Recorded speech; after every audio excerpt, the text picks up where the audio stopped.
ট্রাম্পের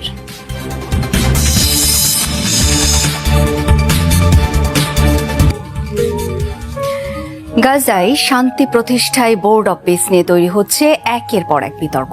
Tony Blair, বেনামিয়ান নেতানিয়াহুর মতো সমালোচিত ব্যক্তিদের পর ভ্লাদিমির পুতিনকেও প্যানেলে যুক্ত করার কথা জানিয়েছেন মার্কিন প্রেসিডেন্ট ডোনাল্ড ট্রাম্প।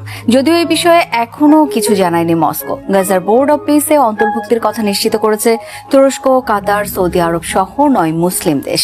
ট্রাম্পের নেতৃত্বে বহু দেশের সমন্বয়ে গঠিত এই বোর্ড জাতিসংঘের কাজ বাধাগ্রস্ত করতে পারে বলে সতর্ক করেছেন অনেক বিশ্লেষক।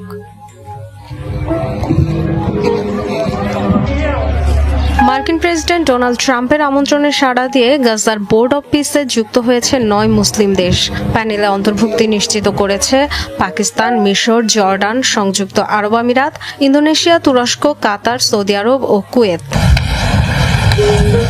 ইরাক যুদ্ধের খলনায়ক সাবেক ব্রিটিশ প্রধানমন্ত্রী টনি ব্লেয়ারকে প্যানেলের নির্বাহী সদস্য নির্বাচিত করায় শুরুতেই জন্ম নিয়েছিল বিতর্ক। এরপর গাজায় আগ্রাসন ও গণহত্যার নির্দেশদাতা ইসরায়েলি প্রধানমন্ত্রী বেনিয়ামিন নেতানিয়াহুকেও যুক্ত করা হয় বোর্ড অব পিসে। এবার এই প্যানেলে আমন্ত্রণ জানানো হয়েছে রাশিয়ার প্রেসিডেন্ট ভ্লাদিমির পুতিনকে। মস্কো কিছু না জানালেও ট্রাম্প আগেভাগেই নিশ্চিত করেছেন বোর্ডের সদস্য হচ্ছেন পুতিন। সাংবাদিকদের প্রশ্নের জবাবে নিজের সিদ্ধান্তের পক্ষে সাফাইও গান ট্রাম্প। এই ইস্যুতে জাতিসংঘকে তাচ্ছিল্য করেও কথা বলেন তিনি। কারণ আমরা সবাইকে, সব জাতিকে চাই। কয়েকজন বিতর্কিত ব্যক্তিকেও রাখা হয়েছে কারণ তাদের বিশেষ প্রভাব রয়েছে। বোর্ড অনেক কাজ করবে যা আসলে জাতিসংঘের করা উচিত।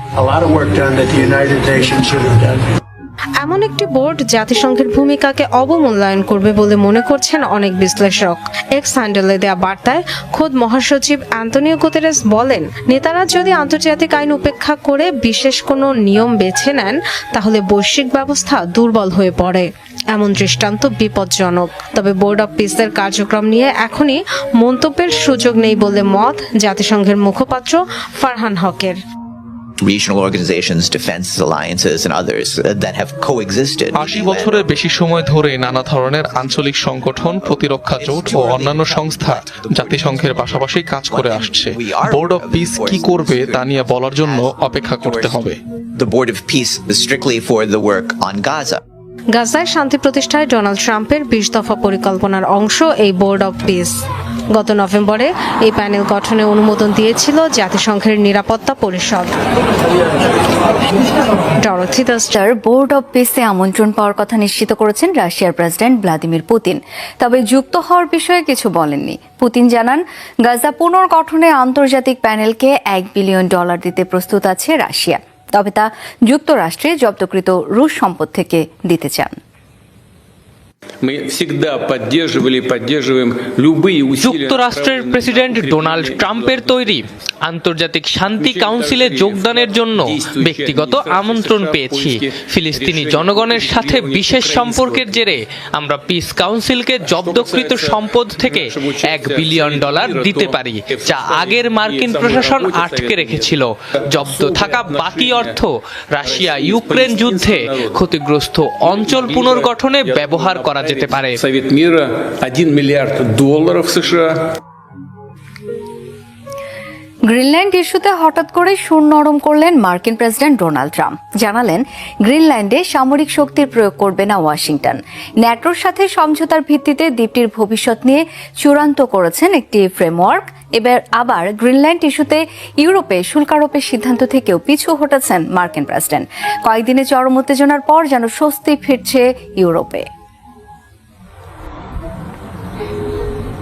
যে গ্রিনল্যান্ড ঘিরে রীতিমতো যুদ্ধের হুঙ্কার দিচ্ছিলেন ডোনাল্ড ট্রাম্প, তা যেন হঠাৎ করেই থেমে গেল। আগ্রাসী নয়, এবার সমঝোতার পথে হাঁটতে দেখা গেল মার্কিন প্রেসিডেন্টকে। বুধবার সুইজারল্যান্ডের দাভোসে বিশ্ব অর্থনৈতিক ফোরামে যোগ দেন ট্রাম্প। সাইডলাইনে বৈঠক করেন ন্যাটো মহাসচিবের সঙ্গে। সেখানেই গ্রিনল্যান্ড ও আর্কটিক অঞ্চলের নিরাপত্তা বিবেচনায় ভবিষ্যৎ চুক্তির একটি রূপরেখা চূড়ান্ত হয়েছে। ট্রাম্পের দাবি, এটি এমনভাবে তৈরি হবে যেন চিরস্থায়ী হয়। এটা সবার জন্যই ভালো একটি সমঝোতা হতে যাচ্ছে। যুক্তরাষ্ট্র যা চেয়েছে তাই পেতে যাচ্ছে। এটি দীর্ঘমেয়াদী হবে এবং সবার মতই প্রাধান্য পাবে, বিশেষত নিরাপত্তা ও খনিজের ক্ষেত্রে। which is really a stupid issue. এর কিছুক্ষণ আগেই অর্থনৈতিক ফোরামে মূল ভাষণ দেন তিনি। গ্রিনল্যান্ড ইস্যুতে সুর নরম করে জানান দ্বীপের নিয়ন্ত্রণ নিতে কোনো সামরিক বল প্রয়োগ করবে না যুক্তরাষ্ট্র। It's alone that can protect this giant. আমরা কখনো কিছু চাইনি এবং কিছু পাইওনি। সম্ভবত জোর না খাটালে কিছুই পাবো না, আর সেখানে আমাদের কেউ হারাতেও পারবে না। কিন্তু আমি তা করব না। সবাই এখন বলবে এটা ভালো, কেননা তারা ভেবেছিল আমি বল প্রয়োগ করব, কিন্তু তা করছি না। The acquisition of Greenland by the United States. Greenland ইস্যুতে বিরোধিতার জেরে 1 ফেব্রুয়ারি থেকে ইউরোপের 8 দেশের উপর 10% অতিরিক্ত শুল্কারোপের কথা ছিল যুক্তরাষ্ট্রের। ট্রুথ সোশ্যালে দেয়া ঘোষণায় সেটিও স্থগিত করেন মার্কিন প্রেসিডেন্ট ডোনাল্ড ট্রাম্প। গ্রিনল্যান্ড দখলের একের পর এক হুমকি ঘিরে কয়েক সপ্তাহ ধরেই ব্যাপক টানাপোড়েন চলছিল যুক্তরাষ্ট্র ইউরোপ সম্পর্কে। তবে মার্কিন প্রেসিডেন্টের নরম সুরে ন্যাটো মিত্রদের সাথে উত্তেজনা কমবে বলেই প্রত্যাশা করা হচ্ছে। এবার যুক্তরাষ্ট্রকে কাল্পনিক শত্রু বিবেচনা করে সামরিক মহড়া চালালো কানাডা। মার্কিন বাহিনী আগ্রাসন চালালে কিভাবে তা প্রতিহত করা হবে সেই প্রশিক্ষণ চলে মহড়ায়। গ্রিনল্যান্ড ইস্যুতে মিত্রদের সাথে যুক্তরাষ্ট্রের উত্তেজনার মধ্যে এমন সিদ্ধান্ত নিল কানাডা। এদিকে ওয়াশিংটনের সহায়তার উপর টিকে আছে কানাডা, এমন মন্তব্য করে অটোয়াকে নিয়ে তাচ্ছিল্যও করেন মার্কিন প্রেসিডেন্ট ট্রাম্প। গ্রিনল্যান্ড ইস্যুতে ন্যাটো জোটভুক্ত মিত্র দেশগুলোর সাথে সম্পর্কে টানাপোড়েন চলছে যুক্তরাষ্ট্রের। এই ইস্যুতে ইউরোপের পাশাপাশি এবার প্রতিবেশী এবং দীর্ঘদিনের মিত্র কানাডার সাথে সম্পর্কে উত্তেজনা তুঙ্গে ওয়াশিংটনের। সম্প্রতি বিশেষ মহড়া করে কানাডার সামরিক বাহিনী। এই যুদ্ধ প্রশিক্ষণে অদৃশ্য শত্রু হিসেবে বিবেচনা করা হয় যুক্তরাষ্ট্রকে, যেখানে দেখানো হয় মার্কিন বাহিনী আগ্রাসন চালালে কিভাবে তা প্রতিহত করবে কানাডার সামরিক বাহিনী। প্রথমবারের মতো ওয়াশিংটনের বিরুদ্ধে এমন অবস্থা নিল অটোয়া। এর আগে গ্রিনল্যান্ডের সার্বভৌমত্বের প্রতি সমর্থন জানিয়ে ডেনমার্কের পাশে থাকার ঘোষণা দেয় কানাডা। সমমননা দেশগুলোকে সাথে নিয়ে নতুন জোট গঠনের আগ্রহ জানান দেশটির প্রধানমন্ত্রী। আর্কটিক অঞ্চলের স্থিতিশীলতার জন্য গ্রিনল্যান্ড এবং ডেনমার্কের সার্বভৌমত্বের কোনো বিকল্প নেই। ন্যাটোর প্রতি আমাদের প্রতিশ্রুতির কোনো পরিবর্তন হবে না। নর্ডিক অঞ্চল থেকে শুরু করে উত্তর ও পশ্চিমের বিস্তীর্ণ এলাকায় আমাদের সামরিক উপস্থিতি থাকবে। রাডার, সাবমেরিন সহ সব সাহায্যই আমরা দিয়ে যাব। and calls for focused talks. এই অবস্থায় অর্থনৈতিক সম্মেলনে কানাডাকেও এক হাত নেন মার্কিন প্রেসিডেন্ট ট্রাম্প। প্রতিবেশী দেশটির অর্থনীতি এবং নিরাপত্তা নিয়ে রীতিমতো তুচ্ছ-তাচ্ছিল্য করেন।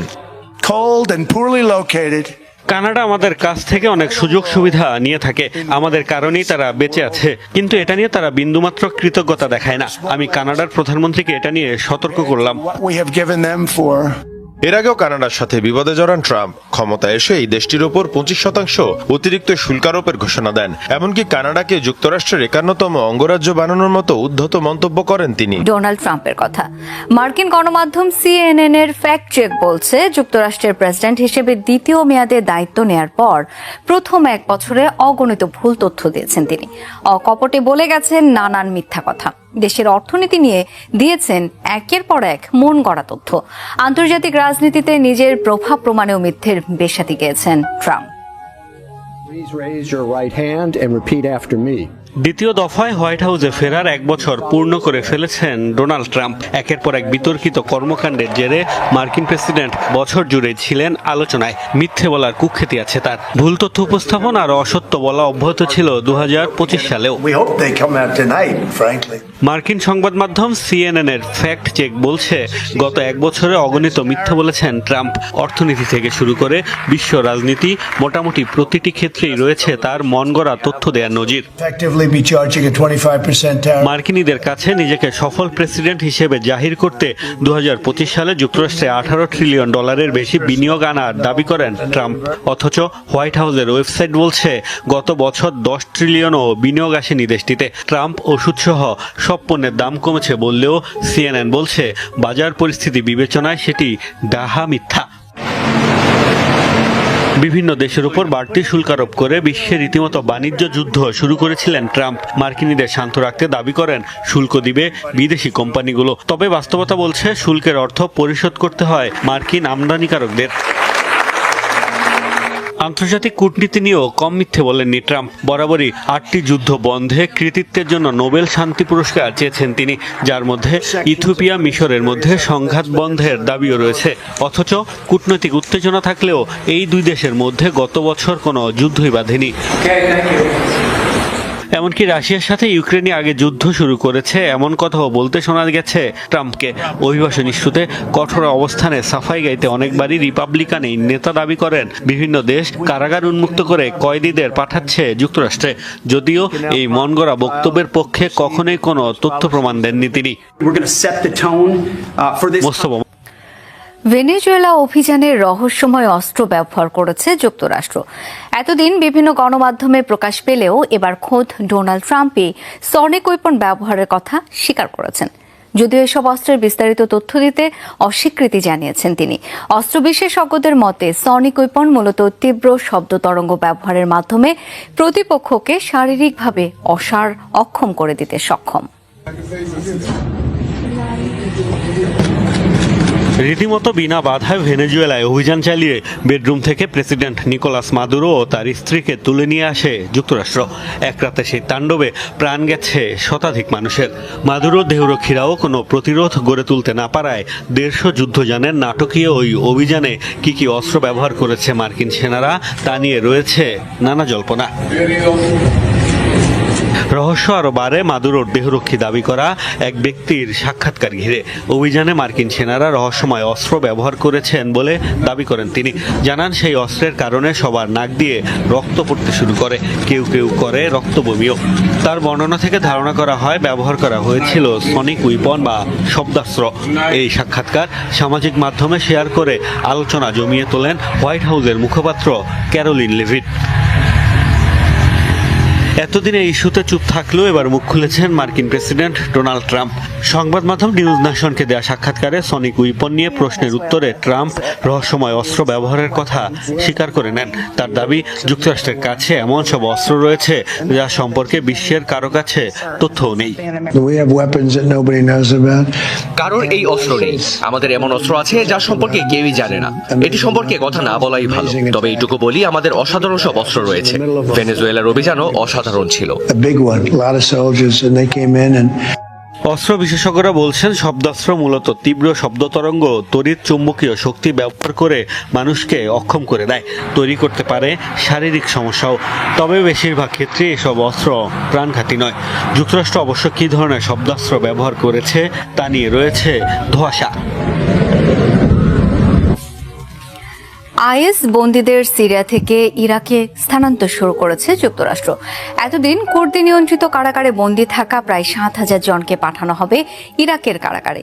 মার্কিন সেন্ট্রাল কমান্ড জানিয়েছে, সিরিয়া সরকার ও এসডিএফ এর মধ্যকার চুক্তির অংশ হিসেবে এরই মধ্যে 150 আইএস যোদ্ধাকে ইরাকের নিরাপদ স্থানে নেওয়া হয়েছে। মূলত সরকারি বাহিনী ও কুর্দিদের সাম্প্রতিক সংঘাতের সুযোগে বন্দীরা যাতে পালিয়ে আবারও সংঘবদ্ধ হতে না পারে তাই নেওয়া হয়েছে এই পদক্ষেপ। এদিকে ইরাকে বন্দীরা নির্যাতনের শিকার হতে পারেন বলে শঙ্কা প্রকাশ করেছে বিভিন্ন মানবাধিকার সংগঠন।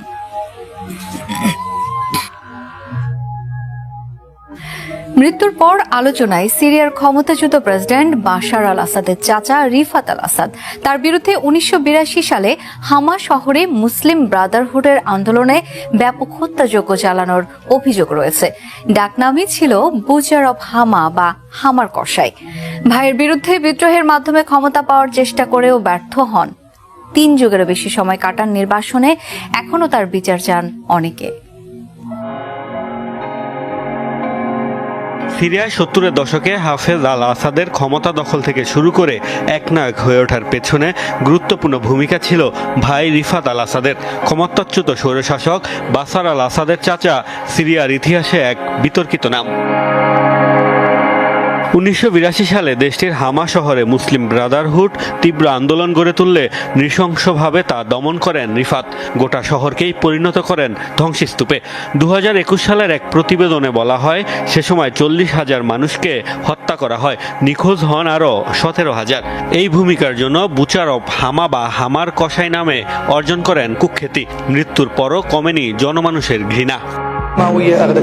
আল্লাহ তার বিচার করেছেন, কিন্তু মানুষের বিচার রয়ে গেছে। সে এই দেশ থেকে যে অর্থ সম্পত্তি নিয়ে গেছে তা সিরিয়ান নাগরিকদের ফেরত দেওয়া উচিত, কারণ শেষ পর্যন্ত সিরিয়ানরাই এসবের ন্যায়সঙ্গত মালিক। আল্লাহর ইচ্ছায় তার জীবন শেষ হয়েছে।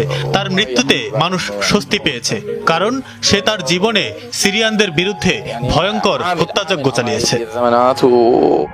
সংযুক্ত আরব আমিরাতে সম্প্রতি মৃত্যু হয়েছে 89 বছর বয়সী রিফাতের।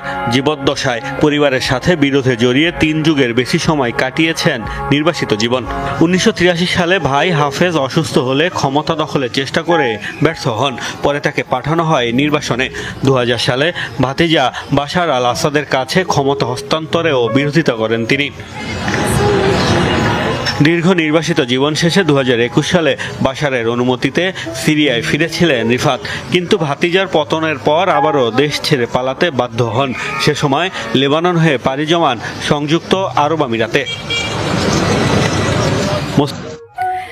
ইয়েমেনে হামলার শিকার সৌদি সমর্থিত বাহিনীর একটি মিলিটারি ইউনিট বুধবার বন্দরনগরে এডেনে আগে থেকে পেতে রাখা বোমায় বিস্ফোরিত হয় তাদের গাড়ি। এতে 2 সদস্যের মৃত্যু হয়, আহত হয় বেশ কয়েকজন।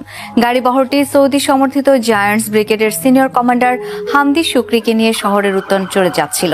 পথে দাঁড়িয়ে থাকা একটি গাড়িকে অতিক্রম করার সময় তা বিস্ফোরিত হয়। হামলায় বেঁচে আছেন সিনিয়র কমান্ডার হামদি শুক্রি, তবে এই ঘটনার দায় স্বীকার করেনি কোনো গোষ্ঠী। কদিন আগ পর্যন্ত এডেনে আমিরাত সমর্থিত সশস্ত্র গোষ্ঠী এসটিসি শক্ত ঘাঁটি ছিল, তবে সাম্প্রতিক সংঘাতের পর শহরটির নিয়ন্ত্রণ নেয় সৌদি সমর্থিত বাহিনী। বিপরীতে যোদ্ধা প্রত্যাহার করে এসটিসি। সানগ্লাস পরা অবস্থায় ফরাসি প্রেসিডেন্ট ইমানুয়েল ম্যাক্রনকে দেখে ঠাট্টা করলেন মার্কিন প্রেসিডেন্ট ডোনাল্ড ট্রাম্প। বুধবার সুইজারল্যান্ডের দাভোসে বিশ্ব অর্থনৈতিক ফোরামে বক্তৃতা দেওয়ার সময় এই কাজ করেন তিনি। কথার মাঝে ম্যাক্রনকে নীল রঙা অ্যাভিয়েটর সানগ্লাস নিয়ে রসিকতা করেন মার্কিন প্রেসিডেন্ট। এদিকে চোখের রক্তনালী ফেটে যাওয়ার কারণে সম্মেলনে এই সানগ্লাস পরে হাজির হয়েছেন ফরাসি প্রেসিডেন্ট, জানানো হয়েছে তার কার্যালয় থেকে। ইন্টারনেটে তার এই নতুন লুক ভাইরাল হওয়ার পর তাকে টম ক্রুজের সাথেও তুলনা করছে নেটিজেনরা। পুয়ের্তো রিকোর একটি উপকূলে দেখা গেছে যুক্তরাষ্ট্রের জব্দকৃত 2 তেলবাহী ট্যাঙ্কার গ্যালিলিও ও এম সোফিয়াকে। গেল 2 দিন ধরে পুয়ের্তো রিকোর পন্স উপকূলের কাছে নোঙর করা অবস্থায় দেখা গেছে এই 2টি নৌযান। মার্কিন নৌবাহিনী ও কোস্ট গার্ডের অভিযানে গেল 7 ও 15 জানুয়ারি আন্তর্জাতিক জলসীমা থেকে জব্দ করা হয় জাহাজ দুটিকে।